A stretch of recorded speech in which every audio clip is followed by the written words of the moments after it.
Good evening, everybody, and welcome to Kerrytown Concert House. Raise your hand if this is your first time at Kerrytown Concert House. I love to see it. I love to see all of our supporters here in the house supporting live music in Ann Arbor. If you're here tonight at Kerrytown Concert House, you're really, truly part of a small miracle that's happened here at the house.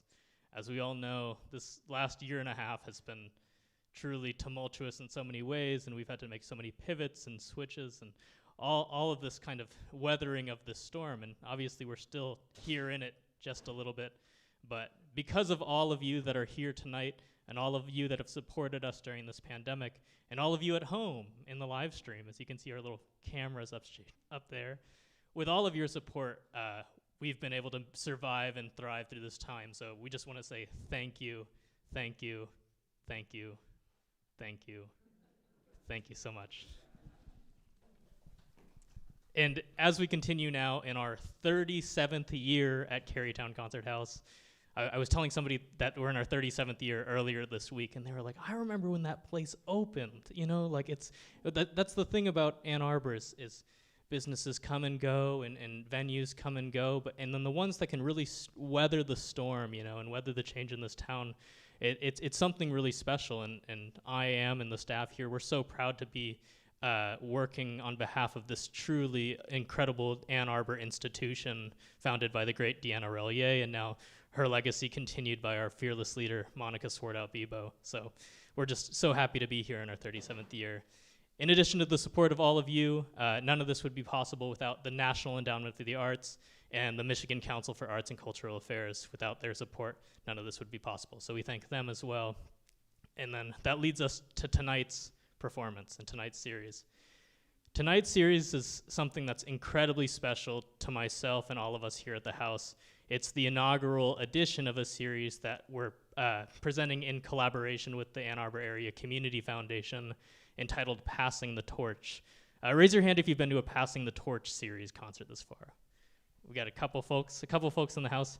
This is really kind of a brand new series that we've never done before, but something that we're so proud to be presenting, where we thought about how can we showcase the true masters of music that live right here in our community, and how can we present them to our audiences in a way that both showcases their incredible careers, but also introduces folks to a brand new rising star who's just freshly hit the scene. Maybe they've just graduated the university. Maybe they're vying for that job in the Met Opera.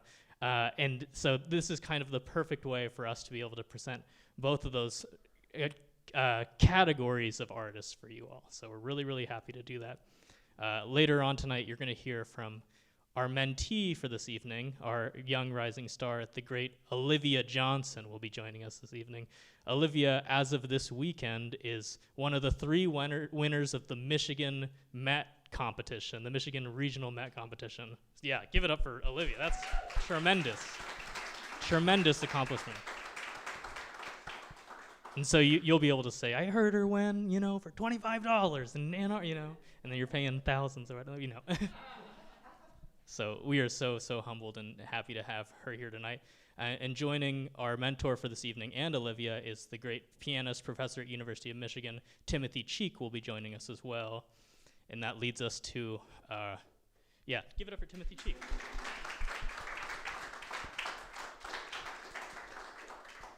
And last, but certainly not least, a man who truly needs no introduction. He is, I guess the word legend and master gets tossed around all the time. People are like, this master and this legend. But this person exemplifies everything it means to be a master and a legend. He is truly a monumental figure among us, living right here in Ann Arbor, teaching right here at the University of Michigan. He's a National Medal of Arts winner, which not everybody gets to say that. So we are so thankful and so happy to have him here tonight.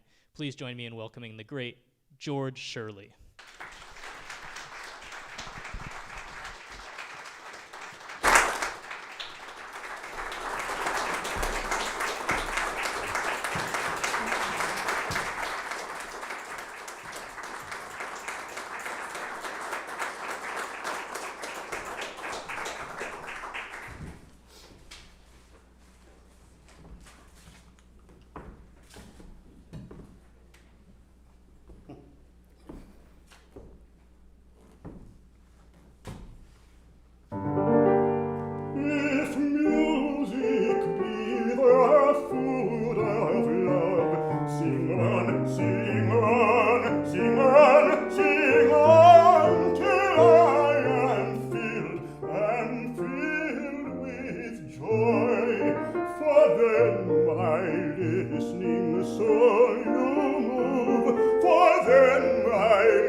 Good evening to all of you. Thank you for being here.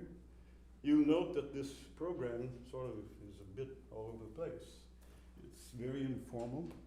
And in putting it together, I thought that given my place along the trips around the sun, there aren't that many left. I thought I would put together a program that reflects what music has meant to me and continues to mean to me throughout my life. I was born in Indianapolis to parents that were highly musical. My mother had 1 year of college, I think. She could read music. My dad, from rural Kentucky, was musically illiterate, which means simply that he did not read music. But as I've often said, he was 10 times the musician that I will ever be. He could play 3 instruments all by ear: piano, fiddle, and guitar. And he could hear something literally once and sit down and figure out the chords and play it from memory. He was my first accompanist in Indianapolis, growing up in church there. And I just found something today, some of you maybe picked up that little thing I had out there, from 1938. And I found in my parents' photo book where I found this, something that said that I sang my first song. It was a hymn from the Methodist hymn book. I need thee every hour. And my parents and I used to travel around Indianapolis and sing at churches for teas and those kinds of events. So I started singing with them when I was 4. And this hymn evidently was my first formal performance. And remembering the chorus of it, goes something like this. I need thee every hour. need thee, oh, I need thee. Every hour I need thee. Oh, bless me now, my Savior. I come to thee. And although I hadn't remembered that until I saw it, I realized that every time I get up to perform, something's going on inside of me that says, I need thee, oh, I need thee. Every hour I need thee. So my parents got me started off in this path. And the Purcell encapsulates what music, as I said, has meant to me, though these almost 9 trips around the sun, and continues to mean to me. There's a song that was written by Roland Hayes. I think I'm not stepping out of line to take a peek at the program because I don't want to get, yeah. Roland Hayes was the first black superstar in classical musical vocal performance, making his debut in Berlin. From Curryville, Georgia, born in 1880-something. Tremendous career, recordings, known for his interpretation of art songs, spirituals. He made his debut in Berlin, pre-Nazi Berlin. But things were still sort of moving toward that way. And the story is that he walked out on stage and was greeted by a chorus of boos before he could open his mouth to sing. His program consisted of Schubert, Lieder, what have you. And so he just stood there until they got tired of booing. And he turned to his accompanist and changed the order of his program and started with Schubert's Du bist die Ruhe. You are repose. You are calm, you are peace. And at the end of the recital, standing ovation.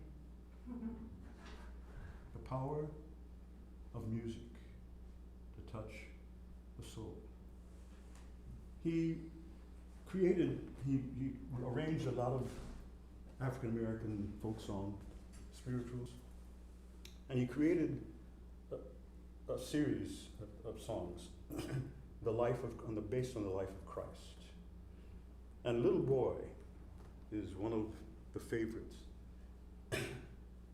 It reflects the story of the little boy, Jesus, being questioned by the elders of the temple.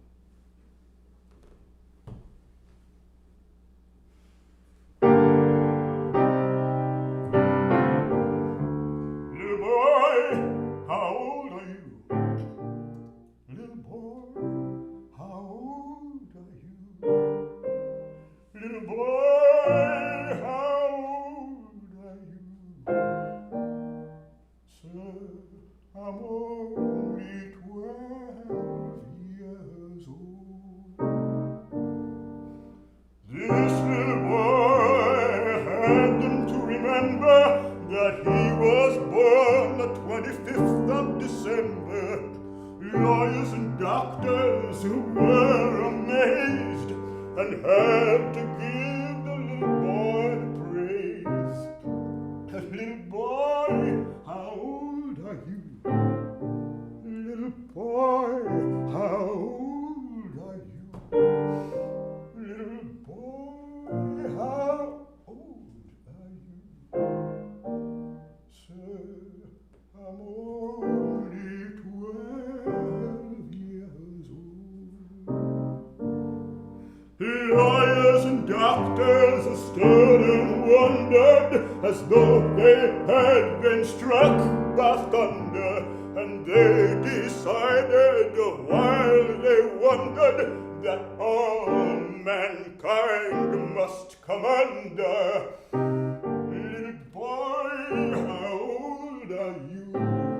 Little boy, how old are you? Little boy, how old are you? Sir, I'm only 12 years old.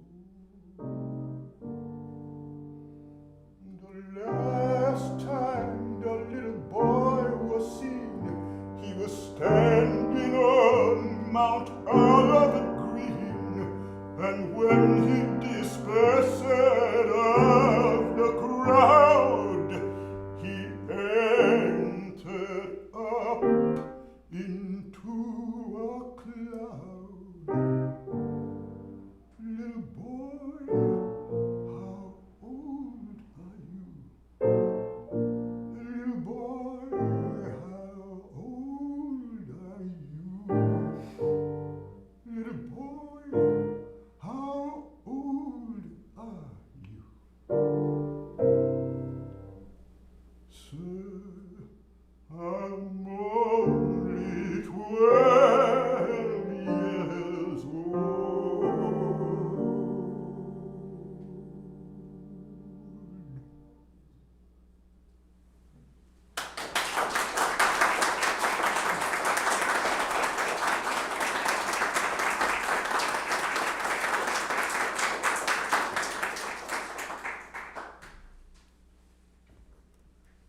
I mentioned that the first song that my parents said that I sang was the hymn, I Need Thee Every Hour. When I was 5, my parents entered me in a competition run by a big department store in downtown Indianapolis, Bloch's department store. It was a competition for children, musical competition. And the song that I sang was an old Bing Crosby tune. There's a gold mine in the sky. My dad was my accompanist. I won second prize. First prize was won by a little girl who sang a dance to One, Two, Buckle My Shoe.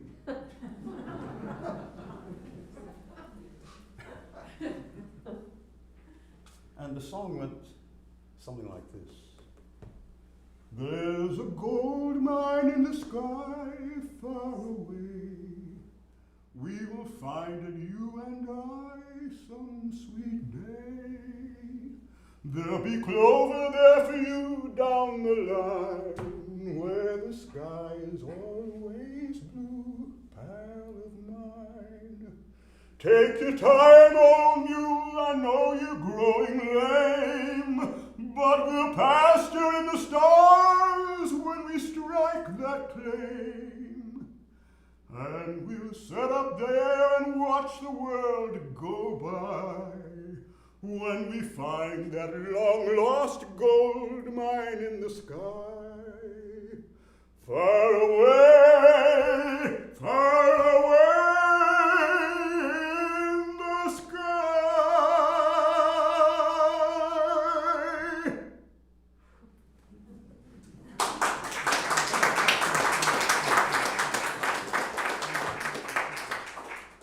My prize for that was to make my first recording. Little realizing at 5 that I would make a few more down the road. And I can remember standing in the room where the recording was made, watching it made, singing and watching the wax peel off of that recording onto the floor. My parents had that recording for years, until about 1971 when they moved and they lost it. At the end of the recording, you hear this little voice say, "My name is George Shirley and I'm 5 years old."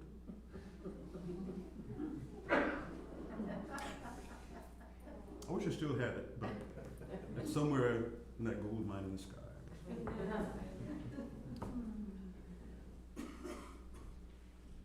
When I started studying formally, after we moved to Detroit, Detroit had a great system of music education. The music was phenomenal, the teaching was phenomenal from first grade on up through high school. I started singing tenor solos in Messiah in the 11th grade. We did at Northern High School, we did Messiah every year. We had an alumni chorus of students who came back. First experience with anything from the Verdi Requiem was at Northern High School in one of our spring concerts when we did the Kyrie from the Verdi Requiem, and I sang the tenor solos. Not realizing that this was preparing me years later to do Verdi Requiem and Messiah with leading orchestras around the world. Detroit had, again, one of the best systems of music education in the country, and it has been lost to a great extent because of people's concerns about money and other things, not realizing that music is one of the most powerful educational tools available. At one point, it was included in the quadrivium of the medieval university. Wow. Why? It was included with arithmetic, astronomy, geometry, and music. Why? No entertainment thing. It was the mathematical parts of what music was all about. It was a science, and it still is a science. One of my first teachers was a man named Amos Ebersole, who owned the Art Center Music School along with his wife, Nellie Huber Ebersole. And he gave me art songs, including art songs of black composers. He was white, but he introduced me to people like Howard Swanson and Margaret Bonds. One of my favorite songs that he gave me was Night Song, to the poetry of Langston Hughes.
Margaret Bonds was one of the early, not the earliest, but the early, really exceptional African-American women composers, an exceptional composer, African-American, female, or whatever. I had the opportunity of meeting her in Philadelphia a number of years ago when I was performing on a series that performance of music and other works of African American creation. And this song is part of a trilogy of songs. Again, the poetry of Langston Hughes, one of the strongest voices, literary voices from the African American community.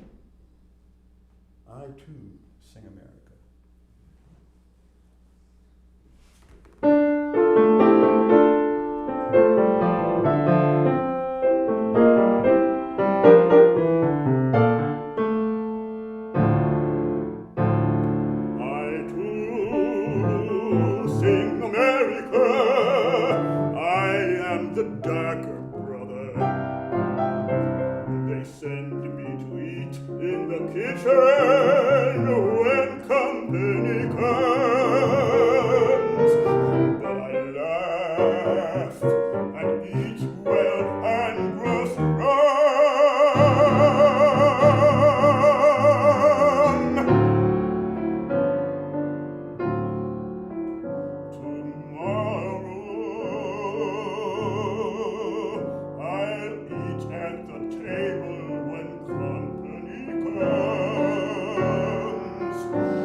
To New York City to start my career, our first apartment was a basement rear on West 88th Street, which is wonderful, even though it was only 2 rooms with a narrow pathway for a kitchen, because it had an extra space, a yard in the back, where our infant daughter could play.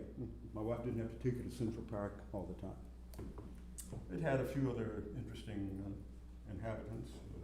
Mice, a few roaches, and that's New York. I mean, I don't care where you live, you're going to have some of that. But in the front apartment, the basement apartment, was a man named Coleridge Taylor Perkins. Phenomenal musician, conductor, composer.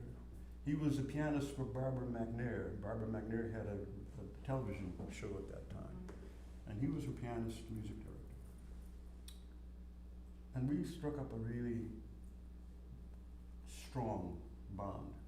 I commissioned the work from him through the Ford Foundation in 1964, which we premiered at the Grace Fraser Rogers Auditorium. But this arrangement of O Freedom Spiritual was one that we performed at Lincoln Center in honor of Whitney Young. And Whitney Young, the longtime leader of one of the major organizations, civil rights organizations, passed away, and there was this program in his honor. O Freedom, and Perk conducted a small orchestra for this wonderful setting of O Freedom.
Lord, and be free.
The last song, you know, I'm going to have to go back upstairs and get it because I think I left it up there. This is one I don't have from memory.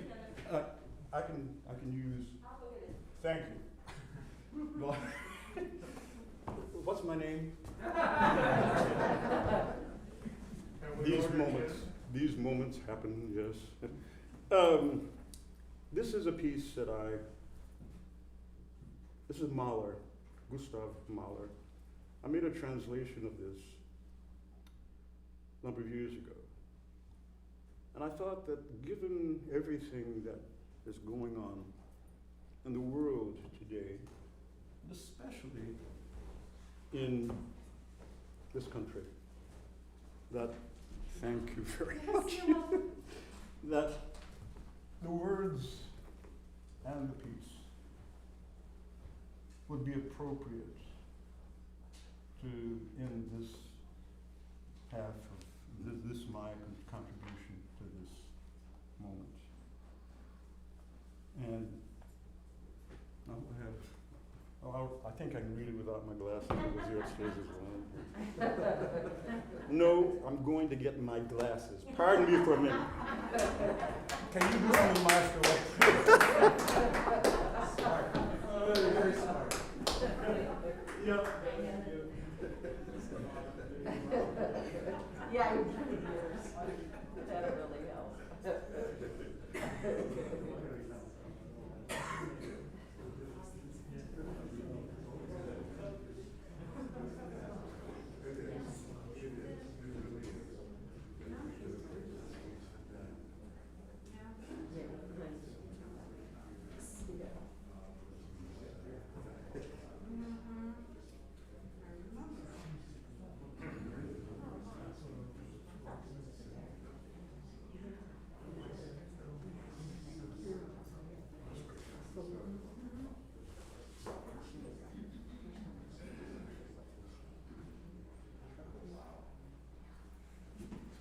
Voila.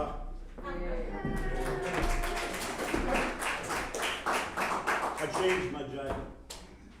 Sometimes I think I should change my head.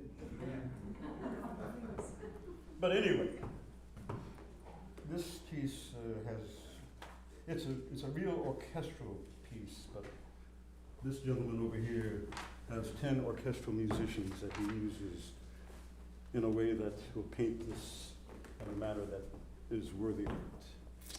Mitternacht, at midnight.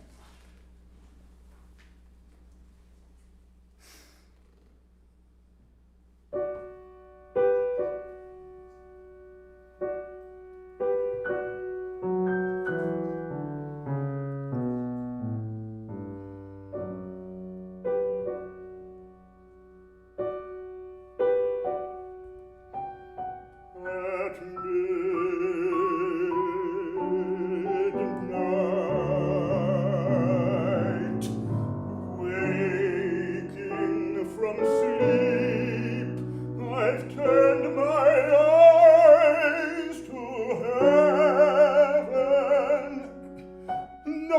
stir amongst the sparkling host has smiled on me at midnight.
Efforts failed at midnight.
really appreciate Professor George Shirley for inviting me to sing with him today and passing the torch. It feels like my hello to the world, and I'm so thankful that you're here for that. I will first begin with two pieces by Joseph Marx, and I'm just going to briefly explain what I'm singing. I will first begin with Nocturne, and this piece I'm singing about the linden bloom that swells with its beautiful fragrance in the night. And with that smell, I recall a sweet memory. And then I go on to say that a song I hear, a happy song, recalls my long lost youth. And then I recall again the linden bloom and the sweet fragrance, but this time I say that it brings about a painful memory. We'll first begin with the Nocturne.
I will be singing is also by Joseph Marx, and it is Waldseligkeit, and this is the blissful forest.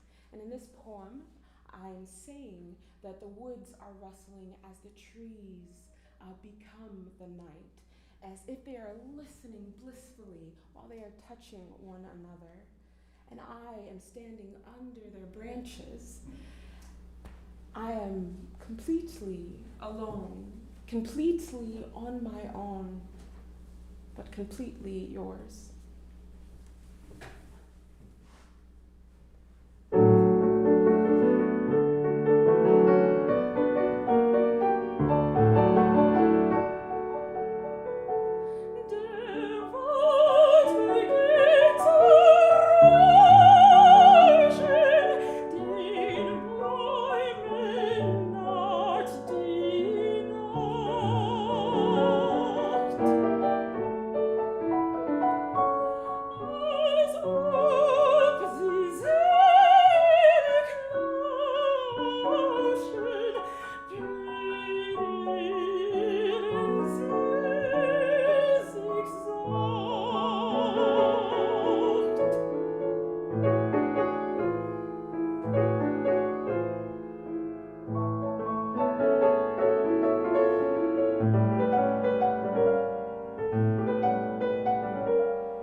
Next piece is very, very, very near and dear to me. I remember when I first started taking singing lessons, I was handed a book called Way Back to Paradise, which was an Audra McDonald book that she put together, a songbook from different composers, and she had an album. And so it came out in 1998, but I didn't discover it until I was 14 or 15, and I would go around the house singing and screaming everything that Audra McDonald would sing. And to me, she is one of the greatest storytellers of our time, and I've appreciated watching her over the years. And so these are one of the songs I would scream in my room by myself, and I hope you enjoy it.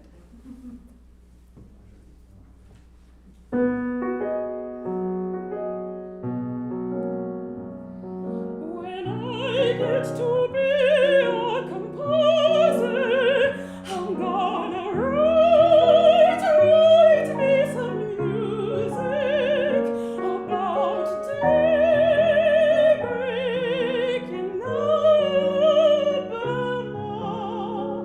and I'm gonna put the pretty songs in it, rising out of the ground like a soap mist, and falling out of heaven like soft dew.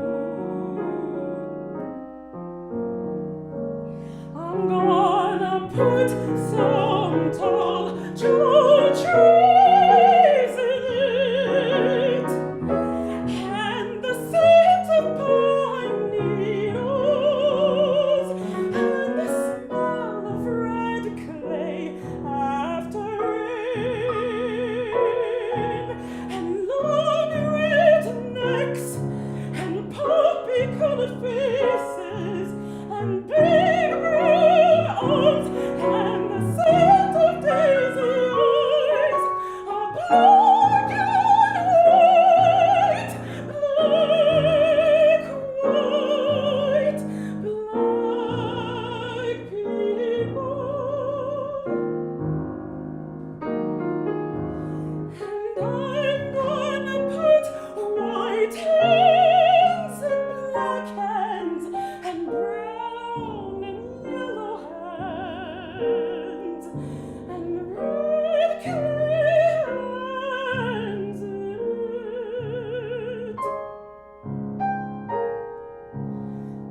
touching everybody with kind fingers and touching each other, natural as dew.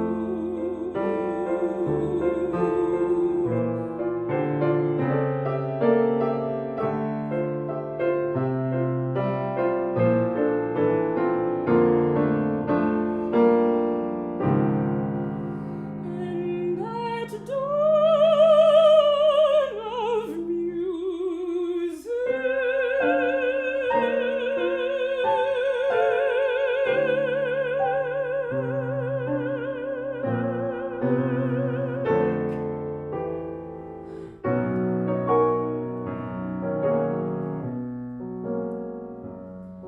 when I get to be a composer and write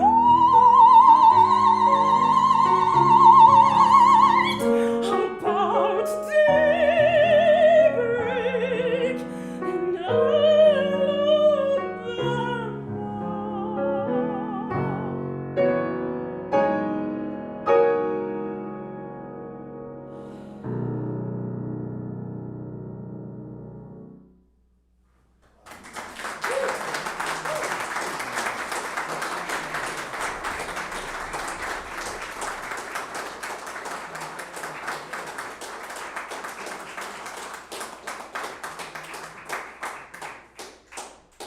So I began singing in church, and my mother and my father, they were both ministers, now pastors, and I would get up with my mom, even in the adult choir, and I would be right next to her just singing along.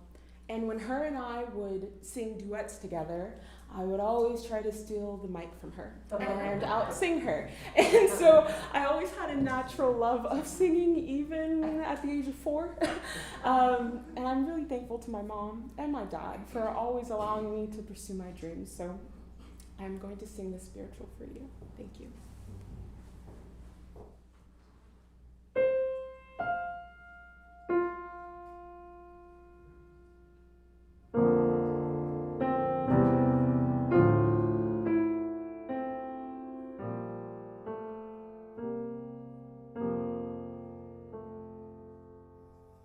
Were you there when they crucified my Lord? Were you there when they crucified my Lord?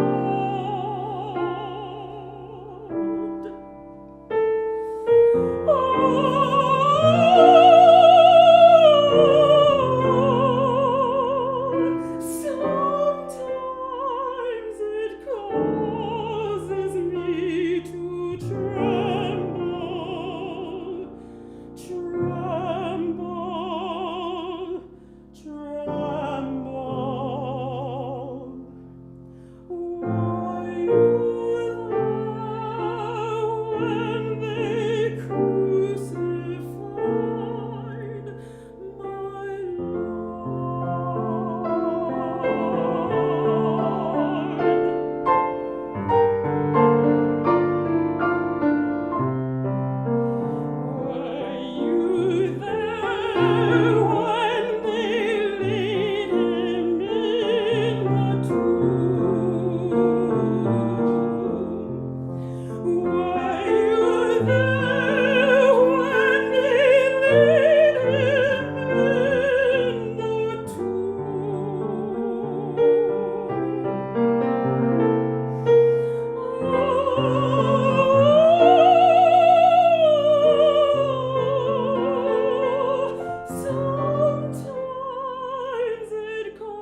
by H. Leslie Adams. The first one is going to be Creole Girl, and the second one is Heart of a Woman. I love these two pieces, although they are often sung by men, but I love them personally because it's talking about a woman's identity within America, and it's a very feminist message, and so I hope you enjoy both of these two songs back to back.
George Shirley and Olivia Johnson.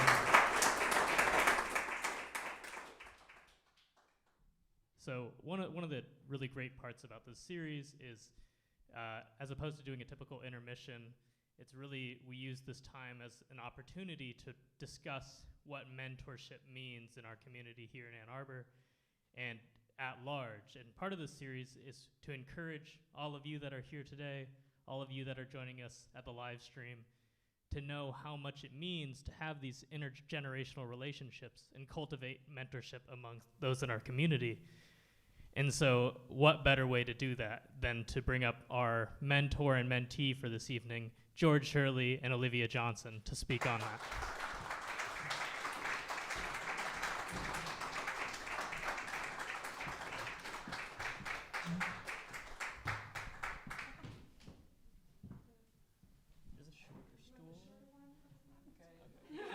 I appreciate that, though. Thank you. They were like, do you want the shorter stool because you're dressed? It's okay.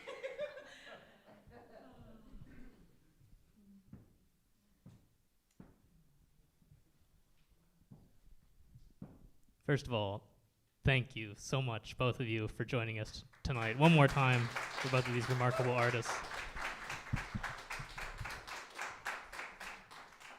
So I want to start this conversation with you, Olivia, and talk a little bit about your relationship with the great George Shirley. Is And- this mic for me? Yes, exactly. Okay. So you were a student of Professor Shirley's, and obviously some lessons from the master have obviously, as we all heard tonight, completely come through in your studies, and we are so lucky to have you carrying on his incredible legacy and tradition. And so my question for you is, what lessons have stuck with you that you've learned from Professor Shirley, and what things do you hope to impart onto others on your journey? I will say that the biggest thing that I've learned from Professor Shirley is to stay humble and to communicate. I think a lot of singers will get up and whatever stage they're in, they will sing beautifully, but Professor Shirley would always stress, but what are you saying? You can make a pretty sound. You can look beautiful, but you must respect the language. You must taste the language. And that is the most important thing to me because I come from a family of storytellers, so yeah. That's beautiful.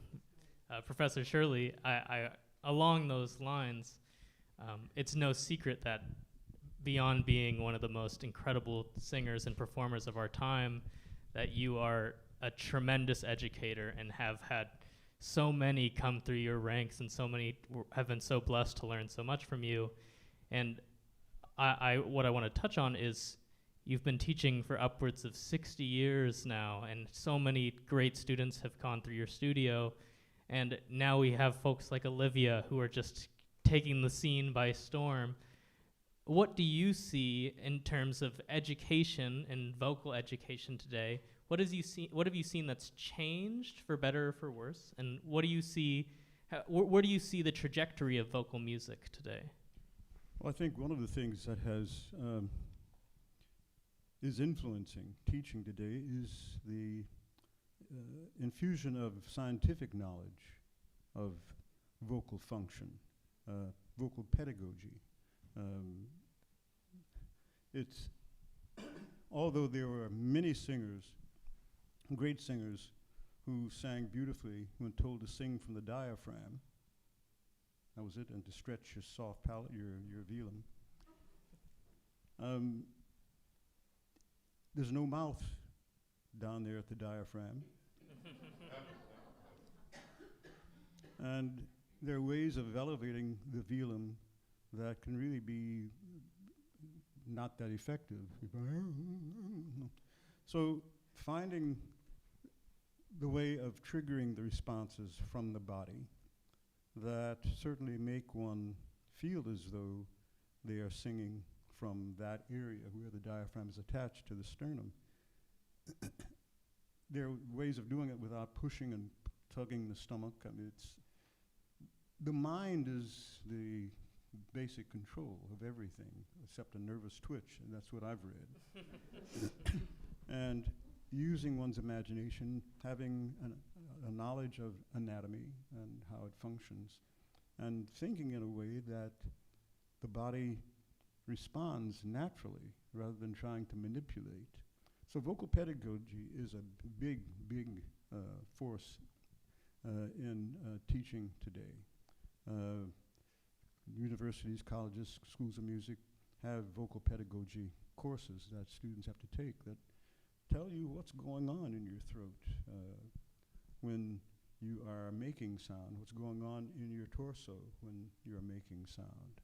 And so that will continue. I mean, science is with us, and it's illuminating things that were a mystery before. The whole purpose is to get back to that point of getting the body to respond naturally, the way it did and does when the farmers were out in the field calling across, hey, Giovanni, and there were these voices that wound up on stage cutting the orchestra, you know. And I remember there was a soprano that I was in the Metropolitan Opera auditions with, whom I think should have won a contract back in 1961. Anna Maria Saritelli is her name. Di Panni is her married name. And phenomenal voice, but she was given nothing because of a sexual thing. She was approached by someone and she said no, and so they just cut her out, which is, it lost one of the major sopranos of our era. But she went on, she formed a competition that I've judged a number of times in the past. She was a little girl in a movie, The Fountains of Rome, I think, with Mario Lanza. She was a little girl they sat on the piano to sing. Phenomenal voice. And I asked her once, I said, what is your thought process when you sing? She said, George, I can't tell you. She said, I just open my mouth and it's there. She's short, stocky, boom, it's there. Must be nice. Yeah. And so for all of us who are not built that way, we have to learn how to think in such a way that our bodies will respond as best it can in that natural way. so that you feel what's going on around here. And that you always sing with an attachment to your solar plexus. I ask students, what is your solar plexus? And they say, I don't know, I mean, a chakra, I mean, there's something down there. I said, well, yes, it's right behind where your diaphragm's attached. It's a bundle of nerves. All of your nerve endings come. That's where you feel things. That's where you feel butterflies. You feel fear. And you have to be attached to that because there is a nerve that comes out of that bundle of nerves called the vagus nerve. Not Las Vegas, Vegas. And it wraps around your heart, and it's attached to your larynx. So being conscious of that connection when one sings is really important if the sounds you make are going to touch the listener. Because without that, then you make sounds that may be beautiful and powerful and all that stuff, but it'll wind up being sound and fury, as Shakespeare said, signifying nothing. And Wow. sound is always a message carrier. And we singers have to be aware of that. That's, wow, we all just got a lesson tonight from you, Professor Shirley. Oh my goodness. A round of applause for George Shirley and Olivia Johnson. Wow.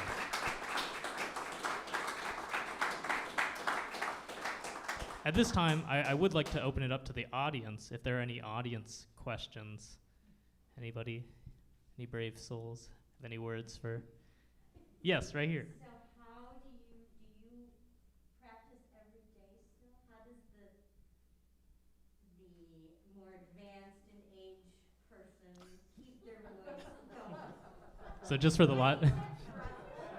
for the live stream listeners at home, she asked, does Professor Shirley still practice every day? And for those advanced in age, how do you upkeep that level of genius, perfection? Well, at this point, I must say I don't practice every day. If I'm teaching, then I find myself demonstrating, or so in a sense that's practice. But I don't go through the regimen every day that I put my students through at the beginning of every lesson.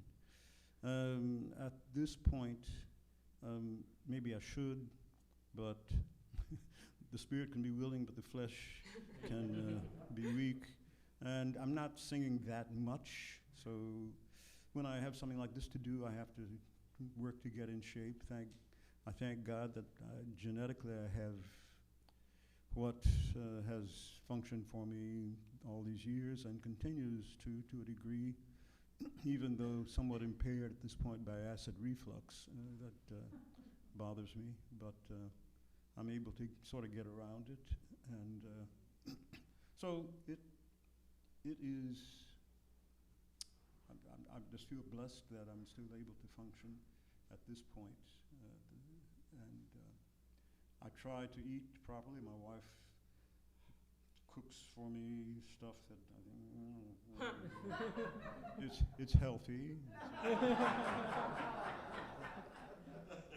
All the good stuff, you know, is unhealthy, or it tastes like, can't eat this, can't eat that. But you know, you get to a point where I'm grateful for every day. Wow. I'm grateful. He also plays great tennis. I have two of my tennis partners and opponents here, but I'm just grateful that I have still the opportunity to work with young people and share what I've learned from great musicians and great colleagues from whom I've stolen a lot of stuff that I've observed on stage. And I'm grateful I can still sit down to a dinner plate that is full. Mm-hmm. Gratitude. Awesome. We got one more question right up here. One more question to both of you. George, you've often talked about your experience in your Met auditions, and perhaps you might share part of that with the audience. And you're going through the process now, and you might share your process. Why don't you start? Well, just for the live stream listeners again, so he asked about the process of auditioning for the Met, which Professor Shirley has gone through, and Olivia is currently going through, and so just a little insider scoop. Thank you.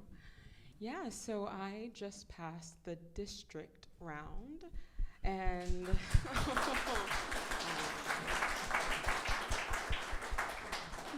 thank you. And I'll be moving on to the regionals in Pennsylvania. And from there, if everything goes well, there's the semifinals and the finals that will be in New York. I'll be in Pennsylvania January 23rd for that competition. This is actually my second time auditioning for the Met Council, which is now known as the L'Enfant competition.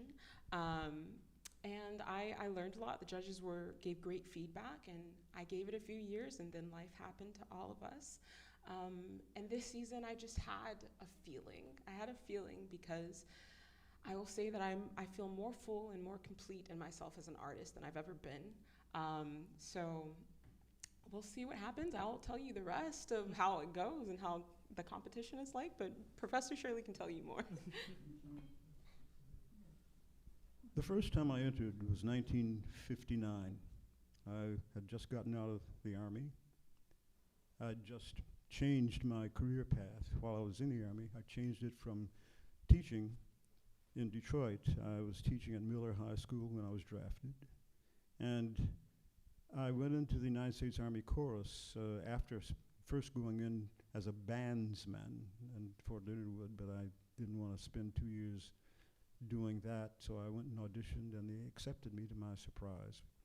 Brand new unit, the first time that they ever had a black member.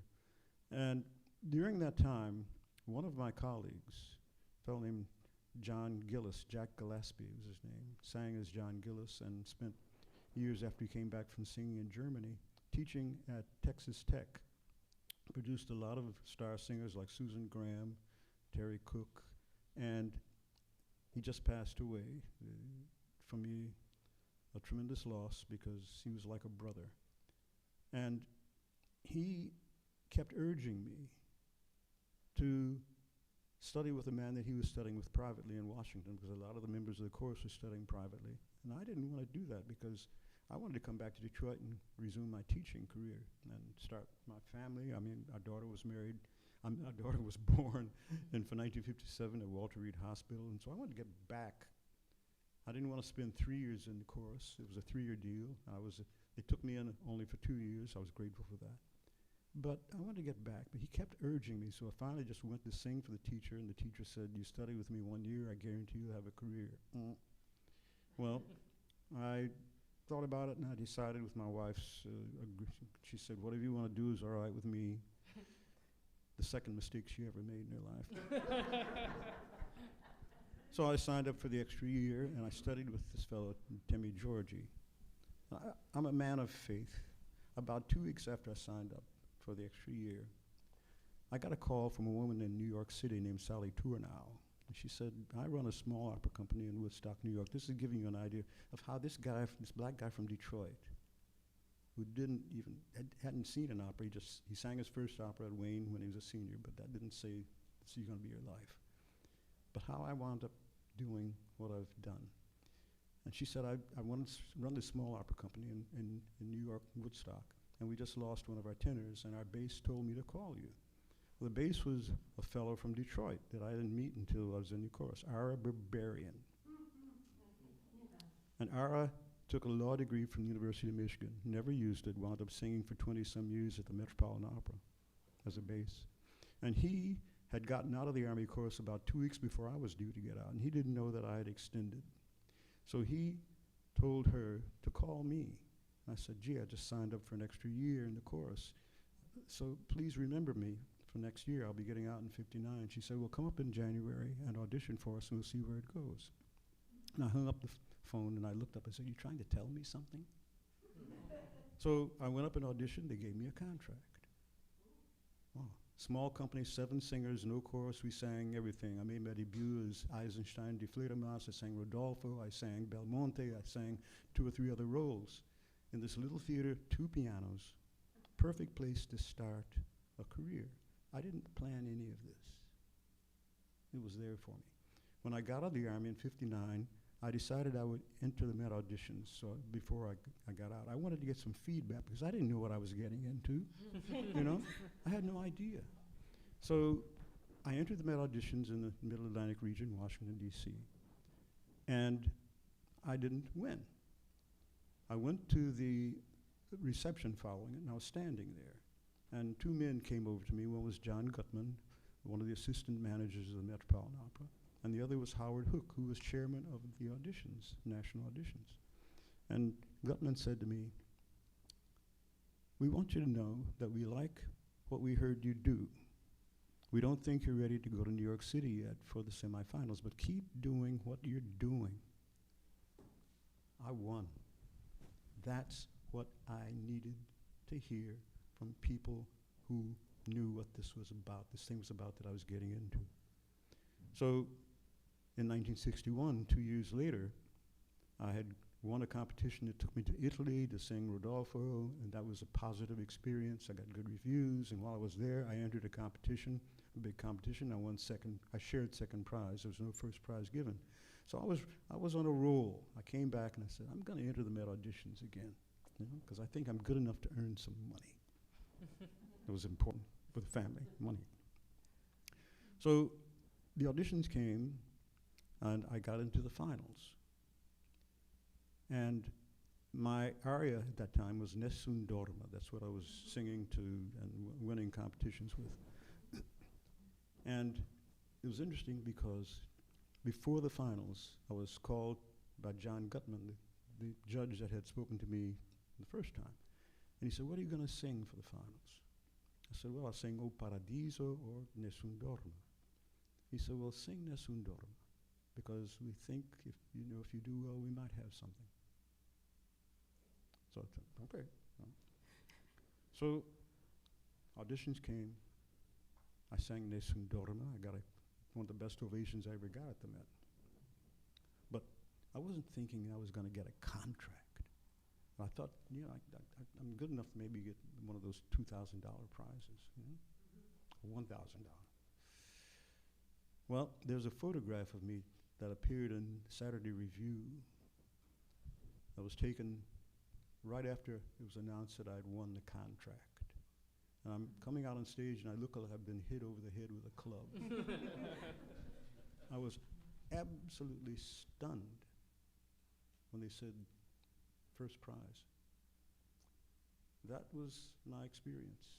And that night afterwards, I met some great stars like Bidu Sayao, and so I was like, like that. It was totally unexpected from me that I was going to win a contract. Some money, yes. But again, I had nothing to do with it. It was already in my plan that I was given when I was conceived. Wow.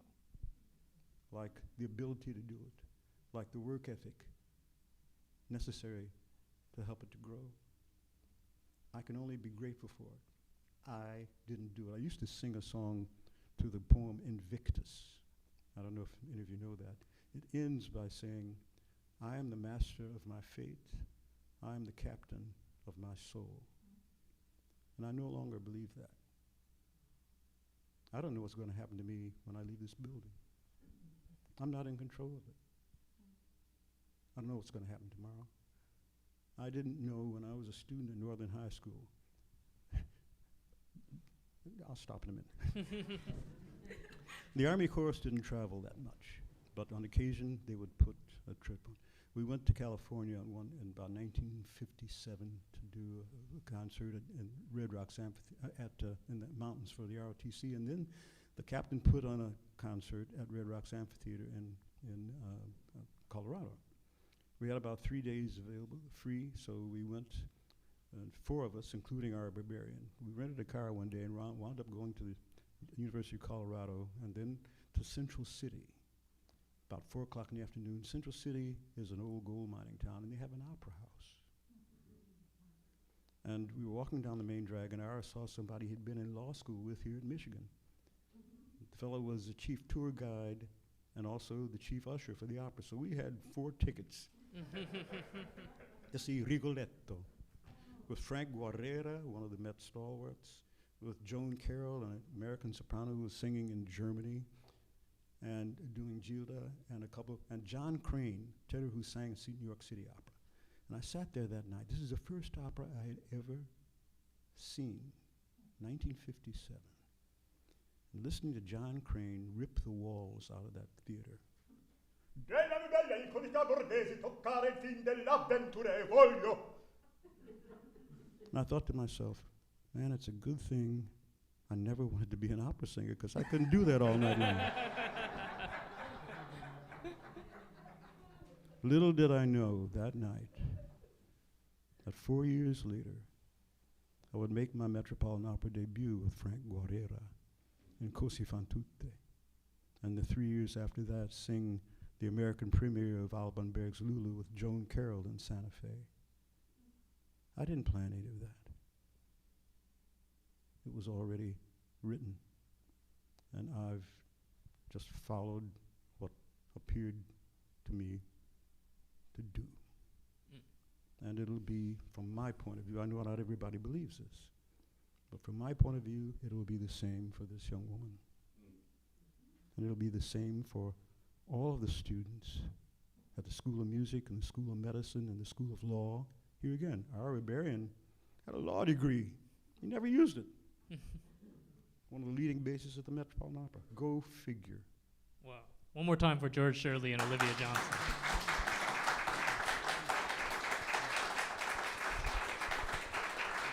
Okay.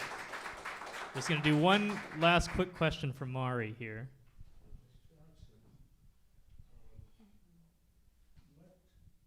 What arias did you sing during your Met-Op auditions? I sang O Malid Immortel from Sappho by Charles Gounod, and I did A Fuggi il Traditor from Don Giovanni by Mozart. Yeah. Thank you. Jessie Norman, I saw her give a master class at the school. She graduated, got a graduate degree here. And most of the class took place in her correcting pronunciation of the arias. She felt that you had to know when you made your pronunciation what you were saying and the emphasis that you were putting on certain verbs or vowels or whatever. Is that still active at the School of Music? Yes. Yes. It's one of the telltale signs that you are a professional in this career. You can't really get away with that because everyone speaks 3 to 4 languages. Yeah. So we're going to include some people from the live stream who are watching. Okay. There's someone, interesting contrast to what George was just talking about. Someone actually wants to know, where does Olivia want to take her career? Where does she see herself in 5 years and then in 10 years? Wow. Oh, wait. Oh, these plans. You know? Yeah, so this is for the live stream listeners. We're responding to the question, Olivia, where do you see yourself in the future? Where do you see yourself in 5 years? Where do you see yourself in 10 years down the line in this career? Yeah. Or otherwise? So I truly believe in what Professor George Shirley believes in, that what is supposed to happen is supposed to happen. My life has been a complete faith walk, I will say. I remember after my undergrad at East Carolina University, I had some technical issues, so I had to take a year off. And I studied with the lovely Professor Cynthia Heyman-Coleman at the University of Illinois, Champaign-Urbana. And she worked with me, she really worked with me, but there was no guarantee that anything would come of it. But University of Michigan ended up being my miracle, basically. And it was something that I was working towards, but there was nothing that was definite.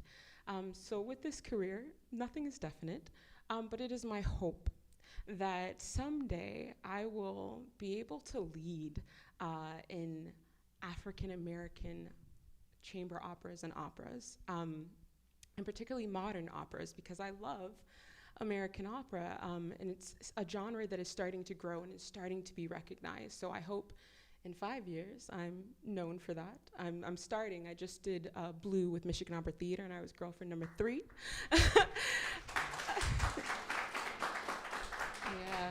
Yeah. Last night I did Night Trip for Opera Next Gen, led by the wonderful Jamie Sharp, music by Carlos Simon, words by Sandra Seaton. So the seeds are being planted, and it's not something that I can say I made happen, but it was just through the care and sincerity of others that I am right here before you.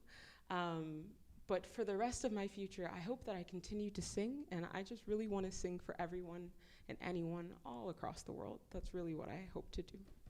Awesome. George Shirley, Olivia Johnson.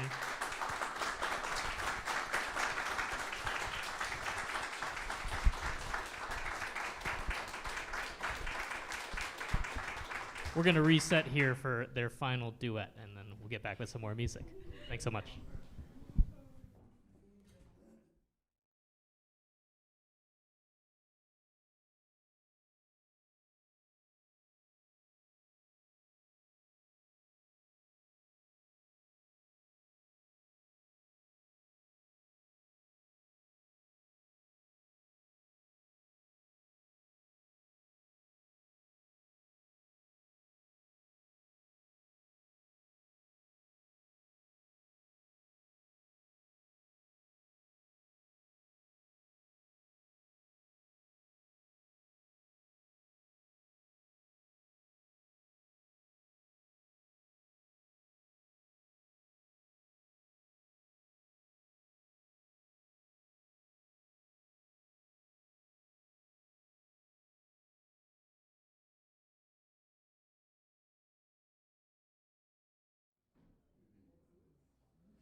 L'homme avait averti que tu n'étais pas loin, que tu devais venir. L'homme avait même dit de craindre pour ma vie. Mais je suis brave et n'ai pas voulu fuir. Je ne menace pas, j'implore, je supplie. Notre passé, Carmen, notre passé, je l'oublie. Oui, nous allons tous deux commencer notre vie loin d'ici, sous d'autres cieux. Tu démonnes l'impossible, Carmen, jamais n'aboutit. Son âme reste inflexible.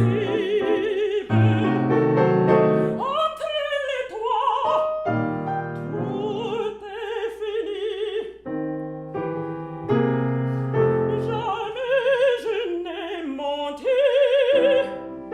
Entre nous, tout est fini. Carmen, il est temps encore. Oui, il est temps encore. Oh, ma Carmen, laisse-moi te sauver, quoique j'adore. Oh, laisse-moi te sauver et me sauver avec toi. Non, je sais bien ce que je sais bien que tu me diras, mais que je vive ou que je meure, non, je ne te céderai pas. Carmen, il est temps encore. Oui, il est temps encore. Oh, ma Carmen, laisse-moi te sauver, toi que j'adore.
mon cœur, Carmen, hélas, je t'adore.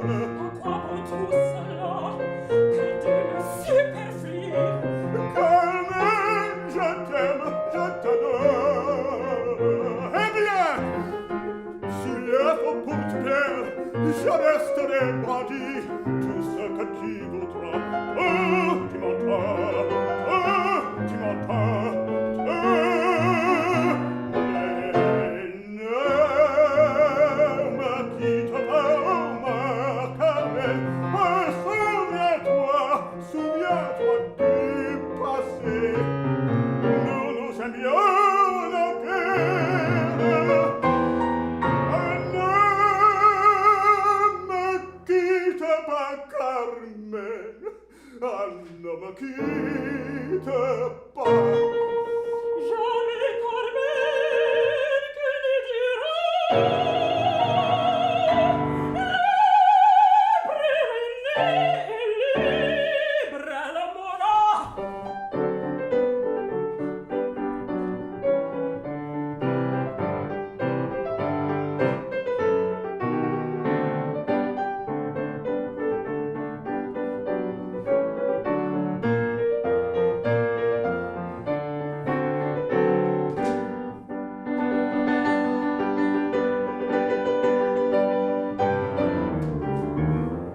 Laissez-moi! Cet homme qu'on acclame, c'est un nouvel amant. Laissez-moi! Laissez-moi! C'est l'homme, tu ne passeras pas, Carmen. C'est moi que tu suivras. Laissez-moi, quand je sais, je ne te suivrai pas! Je vais le trouver, qui est maintenant. Je l'aime! Et devant l'amour même, je répéterai que je l'aime!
dispatched a number of Carmens. It was part of the production we did in Spoleto, John Carver Monopoly staging it. And they provided us with real navajas. This is a real article. The blade is dull, but Shirley Verrett died at the point of this. And a few others. She's in good, whatever.